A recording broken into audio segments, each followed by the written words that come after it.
Hola gente, ¿cómo andan? Espero que estén bien. Acá también, tratando de bancarla, tomando un poco de sol hoy. Vamos a hacer una clase chiquitita esta vez, una sinopsis muy pequeña, como para poder colocar a nuestro país, a la Argentina, en el contexto de este fenómeno que definíamos en la clase anterior, que era el imperialismo. Nuestro país es un país que aparece en el mundo, vamos a decirlo así, tardíamente, ¿eh? Tenemos una historia donde habíamos pasado de ser una colonia española durante mucho tiempo, un proceso de independencia que en realidad no fue ni instantáneo ni automático y abrió más preguntas que respuestas. Y luego todas esas cuestiones que no se pudieron cerrar solo con la independencia confluyeron, produciendo una guerra civil que duró muchísimos años. Recién en 1872 podría señalarse objetivamente como que la guerra civil termina en la Argentina. Y aparece este nuevo país, ¿sí?, en el mundo, que tiene algo para ofrecerle al mundo, que es la fertilidad de su tierra. No tiene demasiado más tampoco porque por su carácter de colonia española ha quedado afuera de todos los procesos que habían sacudido Europa anteriormente. Esto es la revolución industrial, el desarrollo capitalista, todo eso en la Argentina no había pasado pero ni de casualidad.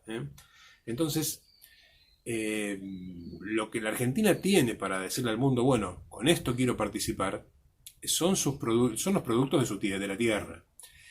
Pero aquí es peligrosa la apuesta. Esto se acuerdan lo que hablábamos cuando decíamos de las características del imperialismo. Esto le va a venir como anillo al dedo a esas potencias imperiales, ¿sí?, que necesitan justamente materia prima para satisfacer la demanda de sus propias industrias. Pero tiene una contrapartida. Esas potencias imperiales que van a comprar la producción agropecuaria de la Argentina van a hacer todo lo posible para evitar el desarrollo de una industria nacional competitiva con ellas. Entonces, ahí comienza a desarrollarse en el país un modo de producción que, si bien es muy beneficioso para un grupo reducido de familias, es, como modelo de país, como proyecto de país, por lo menos deficitario. La balanza de pagos de la Argentina, decimos, siempre está en rojo. Y acá es interesante hablar de esto porque es un concepto que van a escuchar mucho en los años próximos. ¿Qué significa la balanza de pagos en rojo? Significa que el mundo en general se mueve a partir de la paridad, a partir del acuerdo sobre el valor de cambio de un determinado elemento. Por ejemplo, el oro. Durante mucho tiempo las transacciones internacionales se habían hecho en oro, porque era un patrón que podía ser respetado por todos los países del mundo. Luego el oro había sido reemplazado por la moneda, por el billete. Y por supuesto no era lo mismo un billete que venía de un país que estaba en guerra civil y que todavía no había terminado su proceso de independencia, que el billete que venía de un país industrializado, con una banca muy sólida, donde decía que ese billete valía por su equivalente en oro. Veamos el caso inglés, por ejemplo, la libra. Los ingleses tenían como moneda la libra, y la libra es una medida de peso. ¿Por qué? Porque decían, bueno, por cada libra circulante que hay, existe una libra de oro guardada en el Banco Central de Inglaterra. Y esto es lo que le daba la solidez a esa moneda inglesa. Entonces las transacciones internacionales se hacían en libras inglesas. Ahora bien, se imaginan ya cuál es la moneda actual, ¿verdad? La moneda de las transacciones internacionales hoy. Sí, el dólar. Pero el dólar tiene un valor de cambio, se compra y se vende, como se compraba y se vendía la libra inglesa y como se compraba y se vendía el oro.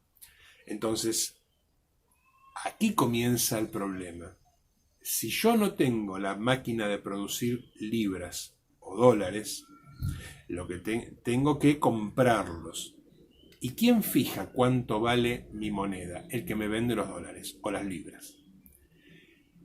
Entonces, para países como el nuestro, siempre va a ser muy difícil obtener esa moneda extranjera que le permite vincularse en el comercio internacional. ¿Y por qué decimos no puede hacerlo con la moneda propia? Bueno, porque cuando yo iba a comprar tela a Inglaterra, por ejemplo, en 1890, o cualquier otro producto manufacturado, los ingleses me decían, me lo pagás en libras, no me lo pagás en pesos argentinos. Fíjate vos de dónde sacás las libras.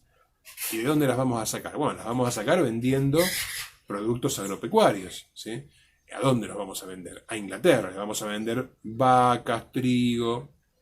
Inglaterra nos va a pagar en libras. Ahora, esas libras tienen un dueño. No es el Estado argentino el que vende las vacas y el trigo. Son los dueños de las vacas y el trigo el que las venden. ¿Qué hace el Estado? Le dice, ustedes pueden quedarse con una parte de esas libras. La otra parte la tiene que tomar el Estado. El Estado se las cambia por moneda argentina. Pero nunca el Estado cuenta con suficientes libras, o suficientes dólares en este caso, para poder hacer todas sus compras en el exterior. Entonces allí tiene que tomar una decisión. O toma más dinero extranjero de estas personas que producen bienes primarios para venderlos en el extranjero, o pide prestado en el exterior. La Argentina ha hecho las dos cosas, lo vamos a ver este año. Hubo ocasiones en donde le dijo a los productores rurales, miren, no, ustedes van a cobrar su producción en moneda argentina y la moneda extranjera la va a administrar el Estado Nacional. Esto, por supuesto, imagínense la resistencia que genera. Y hubo otras ocasiones en donde la Argentina optó directamente por endeudarse y no molestar a los grupos económicos que poseían la tierra o que eran los capos del comercio internacional, ¿sí? A los que podían incorporar, a los que podían cobrar en moneda extranjera. Bien, entonces lo que yo quisiera que les quede de esto, que es muy cortito y muy pequeñito de hoy, ¿sí? Es esta idea, ¿sí? Vamos a repetir un toquecito más esto de la manera más fácil posible. La Argentina se inserta en el mercado mundial recién después de que logra terminar con todos los problemas internos que tenía. Y esto es en 1872. Para ese momento, lo que la Argentina tiene para ofrecer son productos primarios, que es justamente lo que los estados imperiales están buscando, productos primarios para sus industrias, ¿sí? Este negocio de la venta de productos primarios no es, cuando decimos la Argentina, no es un negocio que hace el Estado argentino, ¿sí? Es un negocio que hacen 15, 20 familias muy poderosas que son las que monopolizan la exportación de productos primarios, porque son los que poseen la tierra. ¿Cómo llegaron a poseer la tierra? Participando activamente en política y en la guerra civil. A veces en el exterminio de comunidades indígenas, ¿sí? Creo que ya habíamos mencionado el tema de lo que fue la campaña al desierto de Julio Argentino Roca, ¿sí? A veces en el reparto político, pero centralmente las grandes fortunas terratenientes de la Argentina se van a hacer en ese exterminio de aborígenes que fue la campaña del desierto, ¿sí? Allí esas tierras que estaban habitadas por aborígenes y que hasta ese momento se las llamaba el desierto porque decían esto no tiene ningún valor, de pronto tienen valor, se pueden sembrar. Por eso el aborigen es expulsado, es exterminado, ¿sí? Y esas tierras se incorporan a la producción, pero no se incorporan a una producción de la Argentina, se incorporan a la propiedad de las 15 o 20 familias que controlaban el Estado en ese momento, ¿sí? Las familias que ya eran poderosas en ese momento, familias que lograban ascender en la representación política, acceden también a ese reparto enorme de tierras que se hacen. Piensen que se incorporan a la explotación de tierras que van desde el río Salado hasta Chubut. Toda la Patagonia se incorpora. Y ese es un poco el origen de las grandes fortunas en la Argentina. Y de la relación que va a haber entre esas grandes fortunas y estos estados imperiales que necesitan materia prima. Eso por un lado. Y por otro lado quiero que recuerden la cuestión de la balanza de pagos. Mientras las familias poseedoras de tierra de la Argentina venden esos productos en el exterior y acaparan la moneda extranjera, el Estado tiene que hacerle frente, el Estado argentino, a gastos en moneda extranjera. Entonces, o los toma mediante impuestos, mediante extracciones de las fortunas particulares de esas familias, o los pide en crédito en el exterior. Son los dos caminos que tiene el Estado, ¿sí? En principio lo va a resolver a partir de los créditos en el exterior, ¿sí? ¿Por qué? Bueno, porque controlan el Estado estas familias, no se van a sacar la plata ellos mismos. Pero cuando esto comience a resquebrajarse en el siglo XX, vamos a ver todos los problemas asociados que va a traer esto y los conflictos y los enfrentamientos. Bueno, espero que se haya entendido. Si no se entiende, pregunten.